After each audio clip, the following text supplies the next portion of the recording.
Hi there guys, here I am for another video, and in today's video we're going to be talking to you about a film that um, is isn't that bad of a film, and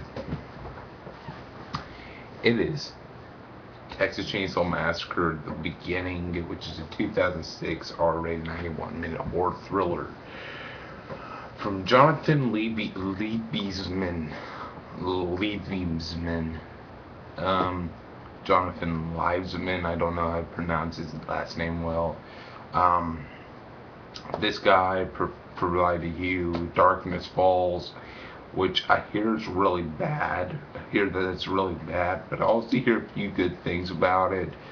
The Killing Room, I haven't checked out The Killing Room, but nor do I really have an interest in seeing The Killing Room. I've seen his two latest ones, Battle Los Angeles and Wrath of the Titans.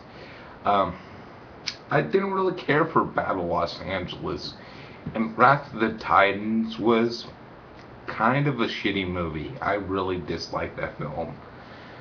But yeah, so this is the third film that I've seen of it.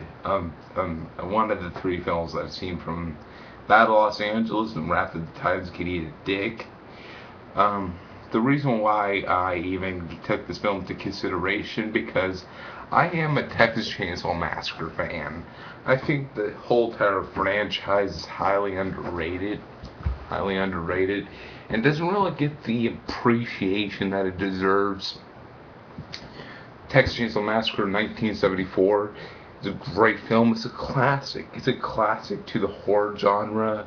It isn't particularly a fun film, but it's expertly done. It's it's a film that it's a film that's good on the merits of how it's directed, and how the characters express their their sorrows that they're going through in that film. The actors express their dread, their sorrows that they're going through, and and they make you feel like you were there. The original Texas Chainsaw Massacre in the 2003 version, when I saw those when I was a child, those were the two out of the four films that really scared me as a child. The Fred vs. Jason being one of them, Dreamcatcher. Um, yeah. Um, yeah, that's strange that some of them, those are Warner Brother films. But whatever. And then Texas Chainsaw Massacre 2, I've seen that. That's a, like, the acting in that film isn't particularly good, but still. No, I'm not saying that the acting's bad. I'm just saying that that film wasn't really there to make put you in a dreadful situation and make you feel like you're legitimately there. That was just a fun film. Some really good creativity, some really good humorous bits, a lot of originality. The girl back then, Caroline Williams, was beautiful in that movie. Not so now. In that movie, she was beautiful. Stretch.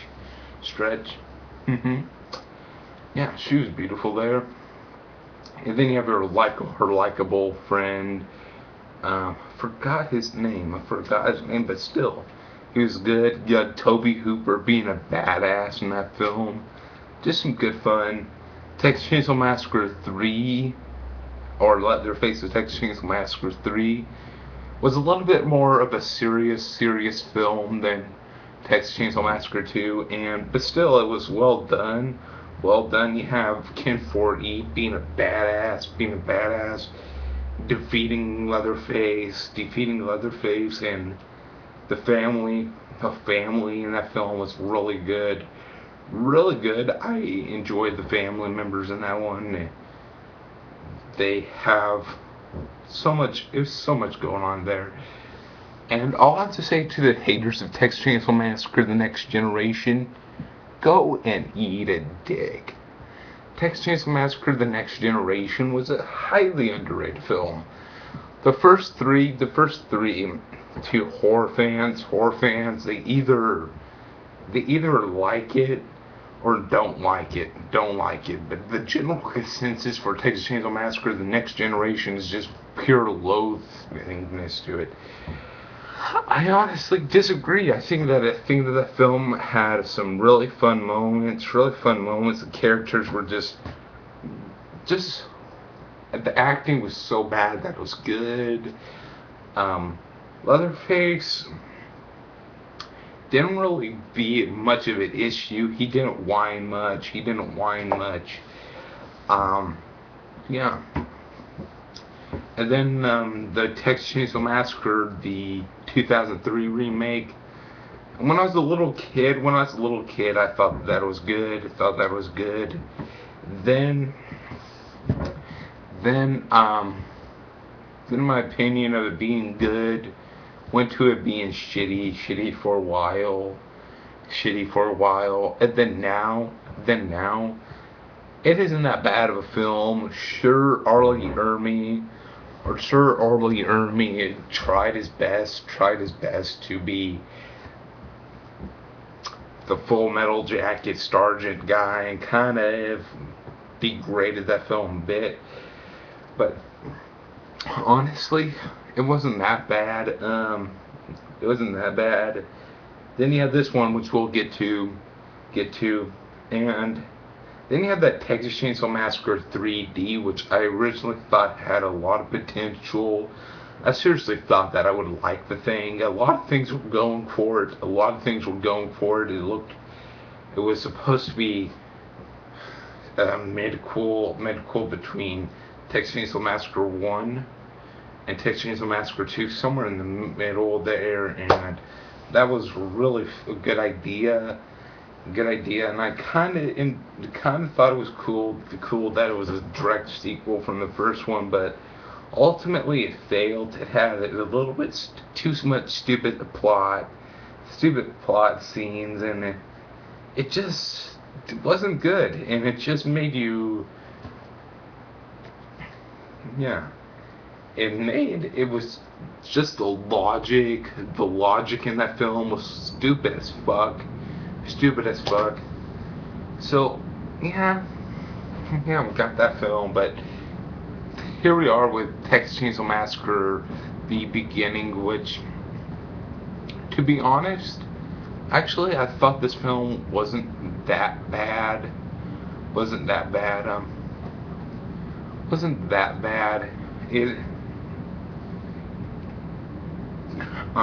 Okay. You got the beginning scene where this girl is just chubby girl is having a child in a meat factory.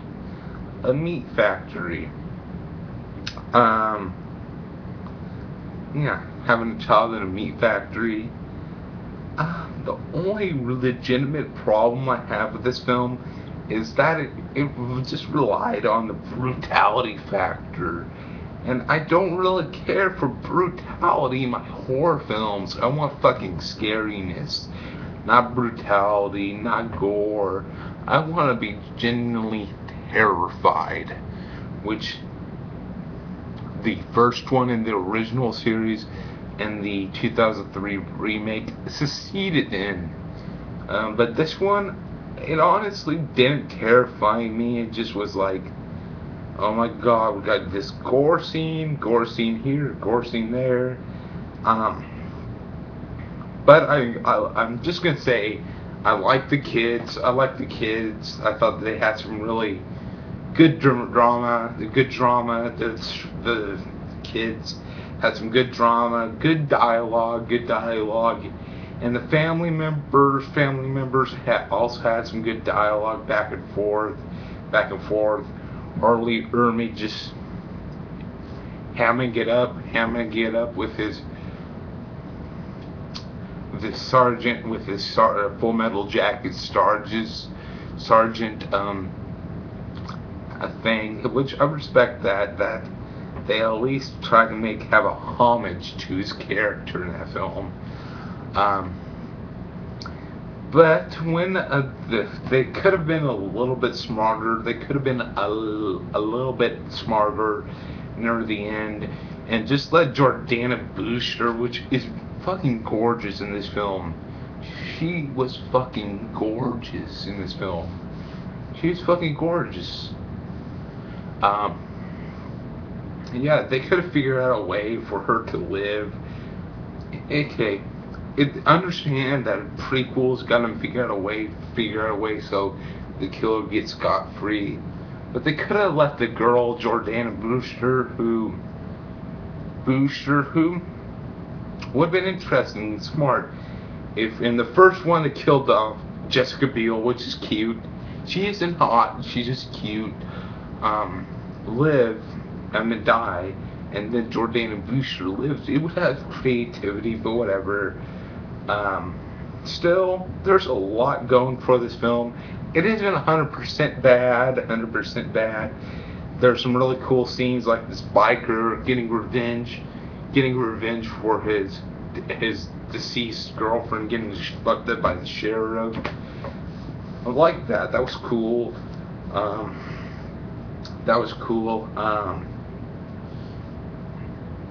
Okay, what else?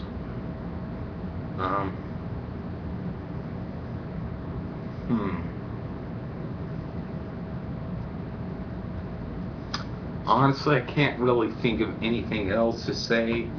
I just feel like this was a heavily potentialed film, and it wasn't half bad. This is a decent movie.